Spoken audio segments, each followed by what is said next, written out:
Hello everyone, nubkeks here. Welcome back to Nub Raids, and it is time. We've got the Progressive Chance event.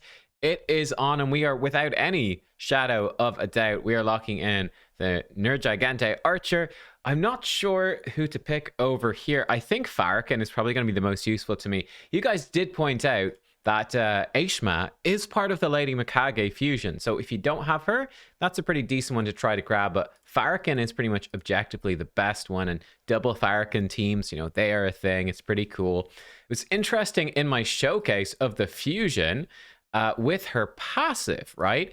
I think it's been confirmed to be a bug, and there should be a change coming like on the test server. So we will see. But I think the Farrakhan passive was actually killing her. But it seems to be there's a fairly prominent bug with this passive where she actually just like dies before the heal actually goes off. It's quite weird. So yeah, that will make her better as well, which is cool. But I thought that was interesting little interaction with Farrakhan that we saw. Thank you guys in the comments for spotting it, because I couldn't work out what was happening. I totally forgot Farrakhan's passive existed. We do have the summon rush right here. How does it look before we start pulling? Looks okay, to be honest, right? Again, this is optional. You could skip this event entirely if you want, but 3,150, it's really not too bad, in my opinion. We can live with that. Yeah, we can live with that. I'm almost tempted to go all the way to the Mythical Skill Tome, honestly, just because I like the 15x event as well. We shall see. Yeah, we shall see. Before we do that, though, let's take a little office tour sponsored by FlexiSpot. It's my new standing desk. So let's check it out. Here we go. This is the office. We've got the green screen in the background. Probably actually going to paint the wall green instead, so I don't need to have that over there. And this is where all the Raid Shadow Legends videos happen. We've got the old desk, which is going to be turned into a gaming desk, probably for Warhammer and stuff like that. The new desk, though, is over here.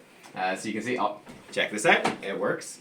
You can sit down, and it's a sitting desk. But hey, hang on. You press this button right here, and ta-da.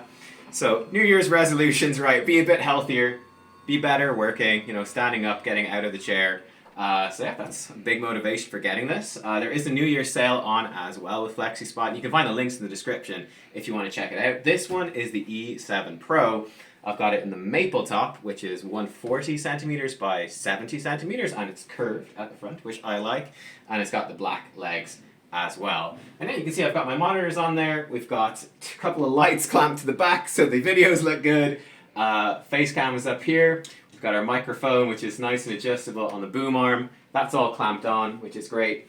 Got our oil burner so that it can smell good. That's the most important thing for making videos. But Jay, you could put your PC up on top of this as well. I think it has a 160 kg carrying capacity, so I can put my computer up here, me up here, and it would still be just fine. It'd be like, give me some more stuff, let's go. Now this over here is the control panel, so you can simply adjust it, you know, ever so slightly up or down as you want. And then there's also 4 different presets and a USB charger for charging your phone or whatever. So I can press 2.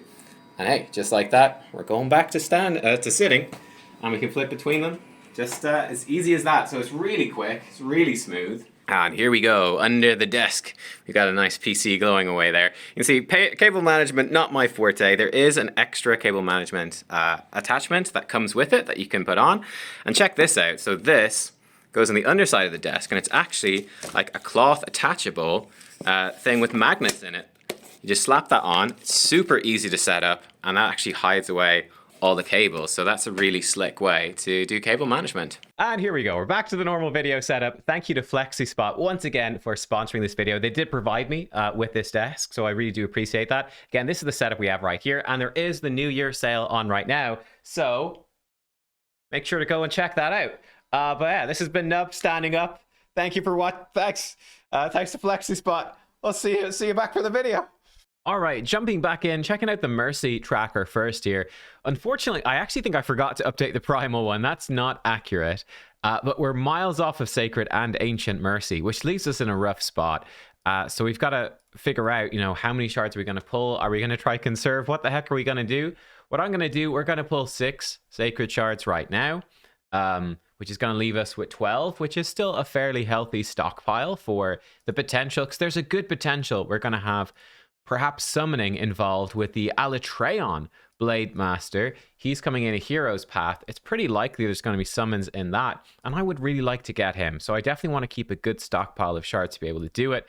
And that's the thing here. It's tempting to get baited in and to summon like crazy. Can we get lucky, get it on the first one? We've got a big black screen. No, there we go. Nothing. Mordecai, great champ. Summon chance is now 20x for him. Can we get the 20x for the archer, please? We will have a summon pool event for the archer as well. More of a spenders thing. 25x for Farrakhan now. Achak the Wenderin. Another great epic. Let's go, let's go, let's go. But yeah, I think... Oh, I think we don't want to get too tempted into pulling like crazy. Because, yeah, that could just leave us in a bad spot for future events. Even though she's limited edition, it would be so good to get her. I don't know if I really should go absolutely insane. And Dahlia is part of the Lady Mikage fusion, though I've already got her.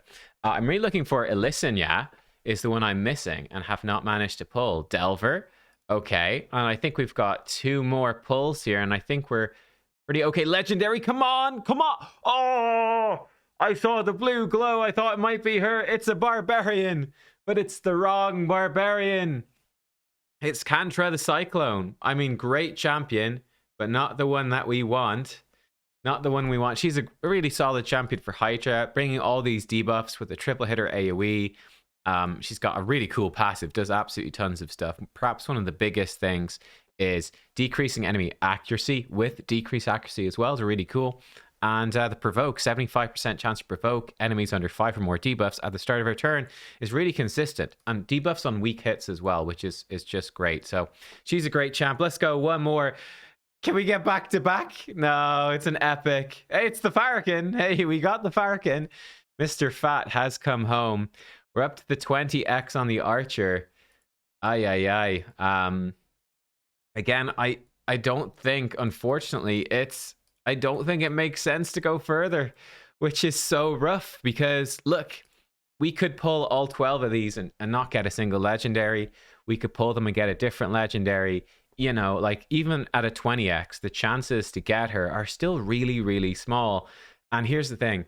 If we do pull these now, I think it's going to mean we almost definitely cannot get Alatreon Blade Master. And I certainly prefer the Archer, but I'd like to have this guy as well. He's limited edition too, so I don't want to mess up my chances of doing that hero's path.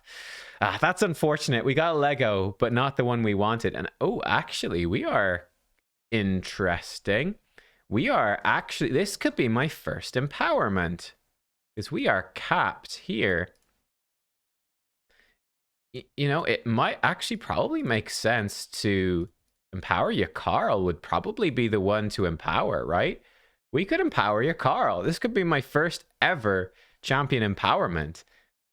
That could happen. Yeah, that could totally happen. What do you guys think? Huh? Who would you empower here? Like, Sill's not really relevant. Altan's not really relevant. Rorik is pretty bad. Kantra is good, but I don't feel like she really thrives off of empowerment. Alsgore is pretty good as well, but again, he's not the type of champion that really needs empowerment. Like, extra damage on Yakarl, I think it's the way to go. Extra stats on Yakarl. He is good for Fire Knight Hard. He's good for a bunch of bosses nowadays. Like, he's a pretty solid champion. He's got good stats as well. He's a solid champ. And that could be good motivation to use him more as well. Huh. Funky stuff. But yeah, look, there we go. What we could dip into the ancients and try to get a Lego, but again, we could end up pulling absolutely tons and set ourselves pretty far behind just for a simple 15x. Oh man, it's a nightmare situation. It's a nightmare situation. Don't know what to do. Let me know. What do you guys think? What would you do for the Void thing on today? Again, I would be picking him because he's limited edition, but I would not be going for the Voids here. We're going to have, I think, a Void 10x next week with the 2x Voids for him, which I think for most people is probably going to be better. So that's what I lean towards. We're actually in a bit of a lucky situation where I've got 35 crystals. So they won't be wasted. Of course, if you go over the 40, we'll auto summon. I don't want to summon for this. So we're going into the Archer summon pool with close to the maximum amount of crystals in the bank that we have. But yeah, this is the free to play, the low spender life, isn't it? That, you know, you want the champion, but you can't have everything. You got to make do without having them. And yeah, man, I love this archer. She is so insanely good. But oh, I think we got one roll there with the legendary and we didn't get it. I don't know. I don't know. What would you do? Thanks for watching. Again, check out the link in the description for the collab here. The standing desk. I'm sitting at it right now, but man, it is just fantastic. I could not recommend having a standing desk more. Honestly, it's completely changed my workflow in a very positive way. But yeah, thank you guys for watching. I will see you all next time. Goodbye.